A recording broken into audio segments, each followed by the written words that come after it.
Assalamualaikum, halo semuanya. Kembali lagi bersama Ibu Sulis. Hari ini kita bakal ngobrolin sesuatu yang deket banget sama kita setiap hari, yaitu suhu. Nah, pernah kepikiran gak sih apa itu suhu? Yuk kita kupas tuntas bareng-bareng. Dari yang cuma kita rasain, sampai jadi angka di dunia sains. Mari kita mulai. Oke, sebelum kita jauh-jauh ngomongin teori, yuk kita coba eksperimen kecil. Coba deh, gosokkan kedua telapak tangan kalian. Terus, lebih cepat. Sudah terasa hangat? Nah, sekarang coba tempelkan ke pipi. Anget kan? Sensasi inilah yang jadi titik awal pembahasan kita. Nah, rasa hangat di pipi kalian tadi, dalam bahasa sains, itu namanya suhu. Jadi gampangnya, suhu itu ya ukuran buat nentuin seberapa panas atau dingin suatu benda. Makin panas, ya berarti suhunya makin tinggi. Simpel kan? Tapi, ada masalah nih. Indra peraba kita, kulit kita ini ternyata kurang bisa dipercaya. Gini deh, coba bayangin ya, kalian habis megang es batu, terus pegang meja kayu. Meja itu pasti terasa hangat kan? Tapi coba kalau habis megang cangkir kopi panas, terus pegang meja yang sama, pasti mejanya terasa dingin. Loh, jadi yang benar yang mana? Inilah kenapa kita nggak bisa pakai perasaan doang dalam sains. Nah, untuk menjawab kebingungan tadi, kita butuh pahlawan. Dan pahlawan itu adalah termometer. Dengan alat ini, kita nggak lagi pakai kayaknya panas atau agak dingin. Tapi kita dapat angka yang pasti, yang jelas, dan bisa dipegang.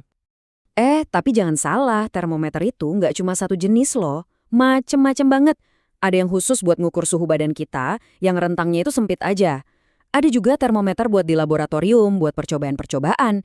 Bahkan, ada termometer super buat keperluan industri yang bisa ngukur panas sampai ribuan derajat Celcius. Wow, jadi beda kebutuhan, beda juga alatnya. Kalian pasti pernah lihat kan termometer kaca yang ada cairan merah atau perak di dalamnya. Nah, cairan itu biasanya kalau nggak alkohol ya air raksa atau merkuri. Masing-masing punya plus minusnya. Alkohol itu lebih aman dan lebih murah, tapi kalau air raksa, dia bisa ngukur suhu yang jauh lebih panas atau lebih dingin dengan akurat. Cuma ya itu, bahaya banget kalau sampai pecah karena beracun. Sekarang, pertanyaan berikutnya. Kalian pernah nggak sih lihat ramalan cuaca dari Amerika misalnya? Suhunya 77 derajat. Tapi kok orang-orang di sana pakai jaket tipis? Nah, itu karena dunia ini belum satu suara soal bahasa suhu. Ada yang pakai Celcius, ada yang pakai Fahrenheit, dan lainnya. Kenapa ya bisa beda-beda gitu? Jawabannya, karena kita butuh standar. Bayangin aja skala suhu itu kayak kamus bersama buat ngomongin panas dan dingin. Tanpa standar yang sama, ilmuwan di Indonesia nggak bakal ngerti data suhu dari ilmuwan di Inggris. Jadi, skala ini penting banget biar semua orang di dunia nyambung kalau ngomongin suhu. Terus gimana sih cara bikin kamus atau standar ini? Ternyata para ilmuwan zaman dulu pinter banget. Mereka pakai acuan yang pasti terjadi dimanapun di seluruh dunia, yaitu suhu pas es mencair dan suhu pas air mendidih.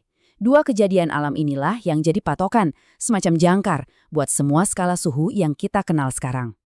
Oke, coba kita lihat tabel ini bareng-bareng. Peristiwanya sama ya, air membeku dan air mendidih. Tapi lihat deh angkanya, beda-beda.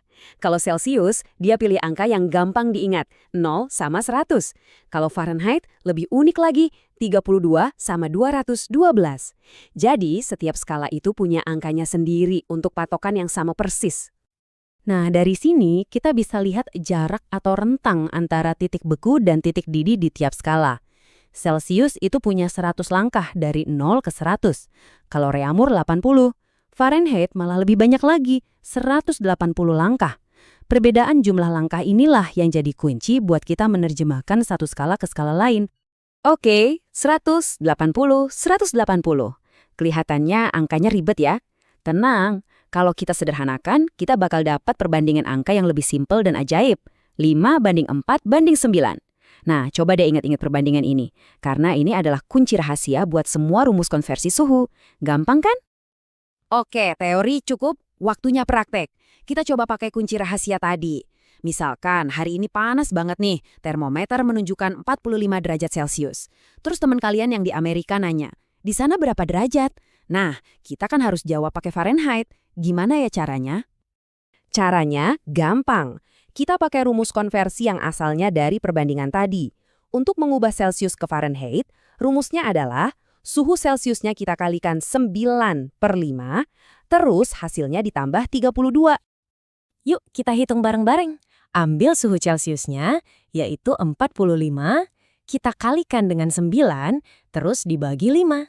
Hasilnya 81. Eits, belum selesai. Jangan lupa, hasilnya kita tambah 32. Jadi, 81 ditambah 32 sama dengan 113. Jadi, 45 derajat Celcius itu sama dengan 113 derajat Fahrenheit. Wah, angkanya jadi besar ya. Ada seorang filsuf Yunani kuno, Heraklitus, yang pernah bilang kalau satu-satunya hal yang konstan adalah perubahan. Nah, ini nyambung banget sama yang kita pelajari. Suhu itu kan selalu berubah-ubah, naik dan turun. Dan hebatnya, sekarang kita tahu kalau perubahan itu nggak cuma bisa kita rasakan, tapi juga bisa kita ukur dengan sangat tepat. Jadi teman-teman, ternyata belajar mengukur suhu itu bukan cuma soal angka dan rumus ya. Ini adalah pintu gerbang buat kita memahami banyak hal lain di sekitar kita. Kenapa ya rel kereta api dibuat renggang? Kenapa balon udara bisa terbang? Semuanya berawal dari sini. Nah, kira-kira perubahan apa lagi ya yang bisa kita pahami kalau kita sudah mengerti konsep suhu? Coba kalian pikirkan. Oke, terima kasih banyak sudah belajar bareng Ibu Sulis hari ini. Sampai jumpa di pembahasan kita selanjutnya.